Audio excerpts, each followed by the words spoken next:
আমার মা বোনেরা, সারাদিন সংসারে অনেক কাজ করেন কিন্তু নামাজ পড়েন না, কোনো লাভ হইল না। সংসারের কাজ অবশ্যই করবেন, এটা ভালো কাজ। কারণ একটা উদাহরণ দেই, আপনাদের খারাপ লাগে নাই তো? ধরেন সারাদিন রোজা রাখবেন, সেহরি খাওয়ার দরকার আছে না?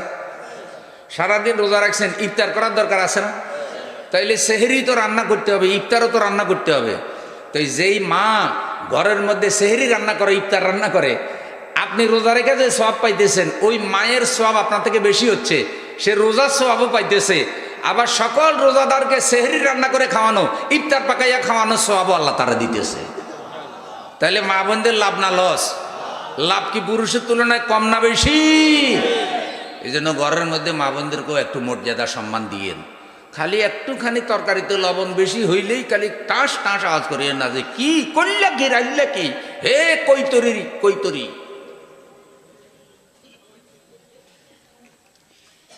ভাই একই রাঁধুনি রান্না করলেও সব দিন রান্না কি একরকম হয়নি?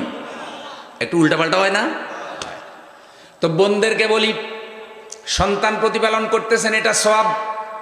মেথডের কাম করতেছেন, ছেলের পায়খানা পেশাব পরিষ্কার করতেছেন, ছেলের দুধ খাওয়াইতেছেন, এটার সওয়াব আপনাকে আল্লাহ দেবে। ঘরে রান্না বান্না করতেছেন, সবাইকে খাওয়াইতেছেন, আল্লাহ দেবে। ঘর পরিষ্কার রাখতেছেন, আল্লাহ দেবে। ঘর ঝাড়ু দিতেছেন, এগুলোর পুরস্কার আল্লাহ দেবে। সব মানুষের কাছে চাইয়েন না।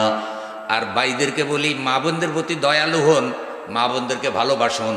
আপনি সোনাইমণি বাজারে কষ্ট করেন, আপনি বুরফিটের খেতে কষ্ট করেন, মাও তো ঘরে কষ্ট করে, দুইজনের কষ্টে মিলেই কিন্তু সংসারটা সুখের হয়েছে। সেই মা যেন নামাজি হয়, সেই মা যেন সকালবেলায় উঠে ঘরে একটু কোরআন তেলাওয়াত করে, সেই মা যেন চরিত্রবান হয়, সেই মা চালচলনে যেন পর্দানসীন হয়। পুরুষেরা মা বোনদেরকে সহযোগিতা করবেন, শুধু মা বোনদেরকে কষ্টের মধ্যে রাখবেন না। আল্লাহ রসুল তার স্ত্রীকে সহযোগিতা করেছেন, হজরতে আলী রাদিয়াল্লাহু তাআলা আনহু হজরতে ফাতেমাকেও সহযোগিতা করেছেন। আল্লাহ আমাদের স্ত্রীদের প্রতিও আমাদেরকে ভালো কাজে সহযোগী হওয়ার তৌফিক দান করুন, জোরে বলেন।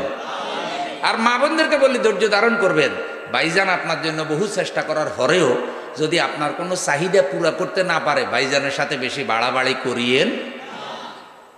ফাঁসের বাড়িতে বিয়ের অনুষ্ঠানে গেছে, যাইয়া দেখছে যে একজনের বউয়ের গলার মধ্যে 3 ভরি ওজনের স্বর্ণের হার।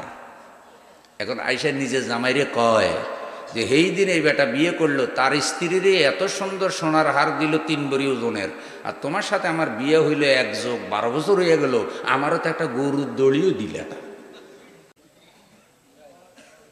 কয়নি এরকম?